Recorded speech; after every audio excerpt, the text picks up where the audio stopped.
Guys friends नमस्कार सभी को। आज हम एमटीएस के एग्जाम में जो आए हुए जनरल अवेयरनेस के क्वेश्चन थे हिंदी लैंग्वेज में लेकर के आए। 25 क्वेश्चन आते हैं, पूरा 100 नंबर का एमटीएस का पेपर होता है। और जिन स्टूडेंट्स का, जिन बच्चों का, जिन लोगों का एग्जाम लगा हुआ है 2022 में अभी, तो उन लोगों के लिए बहुत ही इम्पोर्टेंट वीडियो होने वाला है। कृपया वीडियो को पूरा देखें, स्किप बिल्कुल भी ना करें, क्योंकि ये बिल्कुल वही क्वेश्चन है जो एग्जाम में आए हुए हैं।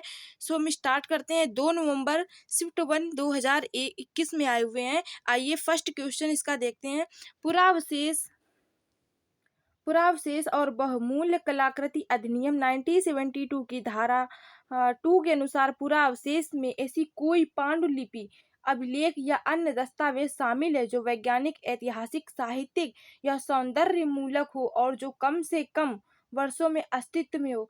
तो इसमें पूछा गया है, मतलब कि इसका कहने का मतलब है कि कितने वर्षों से कम कितने वर्षों से इतना सब हो रहा है। तो ये 4.75 जो इसका लास्ट आंसर है वही इसका राइट आंसर है। कम से कम 4.75 वर्षों से अस्तित्व में आया। 4 पॉइंट का मीन समझ रहे हैं आप लोग? 4 लाख या फिर कई, मतलब कि कई वर्ष हो सकते हैं। तो 4.75 इसका राइट आंसर होगा। ये पूरे एक्सपेक्टेड क्वेश्चन लेकर के आए हम। तो आइए इसका नेक्स्ट क्वेश्चन क्या है। Question number 2, Bombay stock exchange Asia का स्टॉक एक्सचेंज है। देखिए, इतने अटपटे क्वेश्चन पूछे जाते हैं एमटीएस या सीएचएसएल, तभी बच्चे जो होते हैं, स्टूडेंट्स नहीं निकाल पाते। और हम आपको पूरे एग्जाम में ही आपको बिठा रहे हैं। 25 क्वेश्चन जनरल अवेयरनेस के जितने भी आए वही एग्जाम है। ये एक स्टूडेंट्स का रिजल्ट है, तो उसी से हम ये क्वेश्चन जो है लेकर आए हैं। बॉम्बे स्टॉक एक्सचेंज एशिया का स्टॉक एक्सचेंज है, तो ये पहला है, इसका राइट आंसर पहला होगा। नेक्स्ट हमारा तुलसीदास कृत रामचरितमानस का पहला मुद्रित संस्करण 1810 में प्रकाशित किया गया था। ये डैश का चिन्ह, तो ये कहाँ प्रकाशित किया गया था, इसका ये पूछा गया। तो ये कलकत्ता यानी कि कोलकाता, कलकत्ता या फिर कोलकाता में प्रकाशित किया गया था। कोलकाता की राजधानी क्या हमारी पश्चिम बंगाल है और ये पूर्वी साइड में पड़ता है। ठीक, इसके बाद में हमारा नेक्स्ट है, पौधा किस प्रक्रिया के द्वारा हवा में पानी छोड़ते हैं। तो जो पौधे होते हैं वो वाष्पोत्सर्जन क्रिया के द्वारा हवा में पानी छोड़ते हैं। नेक्स्ट हमारा, निम्नलिखित में से किस विकल्प को गलत तरीके से युग्मित किया गया है। संतरा नागपुर में होता है, ये बिल्कुल इसका राइट आंसर है, संतरा नागपुर में होता है। इसके बाद में केला केरल में होता है, ये भी सही है। सेब हिमाचल प्रदेश में होता है, ये भी सही। लेकिन जो अमरूद है वो तेलंगाना में होता है, ये इसका बिल्कुल गलत आंसर है। इसलिए इसका यही सही होगा, क्योंकि पूछा गया है गलत तरीके से युग्मित किया गया है, तो यही अमरूद और तेलंगाना को गलत तरीके से युग्मित किया गया है। नेक्स्ट हमारा, मांडो किस राज्य के लोकगीत का एक रूप है। मांडो, तो मांडो ये गोवा का एक लोकगीत है, गोवा का एक लोकगीत मांडो है। ठीक, नेक्स्ट है हमारा, खिलजी राजवंश तक दिल्ली पर शासन किसने किया। तो खिलजी राजवंश कब से कब तक मतलब कि शासन में रहा। तो ये 1290 से 1320 ईस्वी तक खिलजी राजवंश चला। कहाँ पर, जो भारत की राजधानी है दिल्ली, वहां पर चला। ठीक, इसके बाद में हमारा नेक्स्ट क्वेश्चन है, क्वेश्चन नंबर 8, जम्मू कश्मीर में पुरातात्विक महत्व का स्थल निम्नलिखित में से कौन सा है। पुरातात्विक का महत्व पूछा गया है, कौन सा ऐसा स्थल है जो जम्मू कश्मीर में है। तो बुर्ज होम जो है ये कहाँ पर है, जम्मू कश्मीर में है। ठीक, इसके बाद में हमारा नेक्स्ट क्वेश्चन है, डाल्टन के परमाणु सिद्धांत के अनुसार परमाणु को बनाने के लिए लघु पूर्ण संख्याओं का अनुपात संयोजित होता है। प्रोटॉन, अणु, न्यूट्रॉन, जिसमें कंपाउंड लिए जाते हैं। डाल्टन का परमाणु सिद्धांत जो होता है, सॉरी, इसमें क्या लिए जाते हैं, कंपाउंड लिए जाते हैं। ठीक, इसके बाद में हमारा नेक्स्ट क्वेश्चन है, ब्रह्मपुत्र नदी के बारे में निम्नलिखित में से कौन सा कथन गलत है।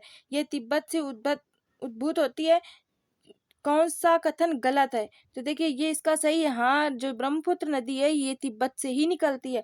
इसका अधिकांश मार्ग भारत के बाहर है। जी हाँ, ये भारत के बाहर है, क्योंकि ये तिब्बत से आई है, तो अधिकांश भाग तो भारत के बाहर ही होगा। ये हिमालय के समानांतर पूर्व की ओर बहती। गलत, ये पूर्व से पश्चिम की ओर इस प्रवाह की ओर बहती। ये पूर्व है, ये पश्चिम है। तो ये मान लीजिए ये हमारा भारत है, कुछ इस प्रकार से ये भारत है, तो ये इस दिशा से इस ओर बहती है, ना कि इस दिशा से इस ओर। तो ये इसका गलत आंसर ये होगा। ये भारत के अरुणाचल प्रदेश में प्रवेश करती है, जहाँ इसे दिबांग कहा जाता है। पूछा गया गलत कथन है, तो ये गलत कथन यही है, भारत के अरुणाचल प्रदेश में प्रवेश करती है, जहाँ इसे दिबांग कहा जाता है। तो ये इसका बिल्कुल गलत आंसर होगा और यही इसका राइट आंसर हो जाएगा। इसके बाद में नेक्स्ट है हमारा क्वेश्चन नंबर 11, निम्नलिखित में से किस लोकगीत और नृत्य को 1210 में मानवता की अमूल सांस्कृतिक, 1210 का मीन समझते हैं, 2010 में मानवता की अमूल सांस्कृतिक यूनेस्को प्रतिनिधि सूची में शामिल किया गया है। तो ये कालबेलिया नृत्य है, एक लोकगीत और नृत्य है, तो ये कालबेलिया। ठीक, इसके बाद में कोयले का जलना कौन सी अपक्रिया कहलाती है? तो कोयले का जलना एक संयोजन अपक्रिया कहलाती है। नेक्स्ट हमारा केंद्रीय बजट 2020-21 के में स्वच्छ भारत मिशन के लिए करोड़ों की राशि आवंटित की गई थी, ये की गई थी 12,300। ठीक, इसके बाद में नागर मंदिरों में आमतौर की वस्तु की शैलियाँ, तो ये उत्तर भारतीय है, उत्तर भारतीय शैलियाँ 3 प्रकार की होती हैं, नागर शैली, द्रविड़ शैली और एक बीच में हमारी और आ जाती है। ठीक, इसके बाद में हमारा नेक्स्ट क्वेश्चन है उत्तर भारतीय की आ जाएगी, मानव के कंधे का जोड़ संधि का एक उदाहरण, तो ये बाल और सॉकेट की तरह का उदाहरण है। मानव का कंधा आप लोगों ने देखा होगा इस प्रकार से, मान लीजिए ये मनुष्य, ये इसके ये यहाँ पर, तो ये जो कंधा है इसका ये वाला, तो ये बॉल, क्योंकि यहाँ तो एक सॉकेट की तरह लटका और यहाँ एक बॉल की तरह, तो इधर से देखना तो एक होल सा दिख जाएगा, तो यहाँ पर ये बॉल की तरह यहाँ से व्यक्ति बंधा हुआ होता है। ठीक, इसके बाद में ये एक किस जोड़ की संधि का उदाहरण, तो बॉल और सॉकेट, ये ही इसका राइट आंसर होगा।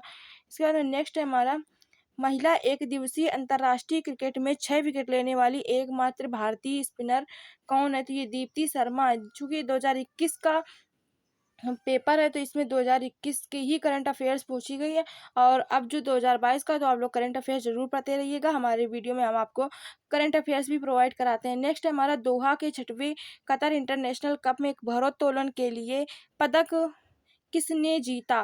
तो ये जीता है साइखोम मीराबाई चानू ने। साइखोम मीराबाई चानू ने क्या जीता है? भारोत्तोलन के लिए स्वर्ण पदक जीता है, गोल्ड मेडल जीता है, मीराबाई चानू ने गोल्ड मेडल जीता है। ठीक, इसके बाद में हमारा नेक्स्ट है, पाचन तंत्र का कौन सा भाग यकृत यानी कि लीवर और अग्नाशय से स्राव प्राप्त करता है? तो ये छोटी आंत होती है, छोटी आंत इसका राइट आंसर होगा। नेक्स्ट है हमारा, किस वर्ष में भारत के संविधान में नागरिकों के मौलिक कर्तव्यों को जोड़ा गया?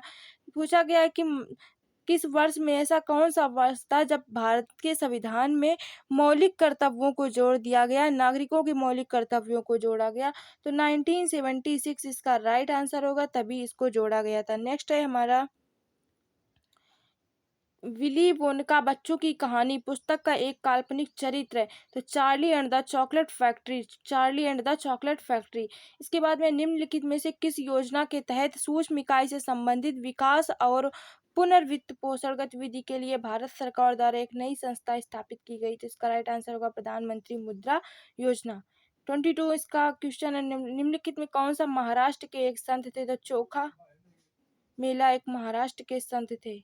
आमतौर पर मीटर से अधिक ऊंची खड़ी पहाड़ी पर पर्वत के रूप में वर्गीकृत किया जाता है, तो 600 मीटर से अधिक, 600 मीटर से अधिक ऊंची पहाड़ी के को पर्वत के रूप में, यदि कोई पहाड़ी है वो 600 मीटर से अधिक है, 600 मीटर से अधिक है, तो उसको हम पहाड़ी, तो उस पहाड़ी को हम क्या कहेंगे? पर्वत कहेंगे। इसके बाद में हमारा नेक्स्ट है, चोल शिलालेख के तुर्नामट्टुकानी को किस रूप में वर्णित किया गया है? तो ये मंदिरों की भेंट में की गई जमीन थी।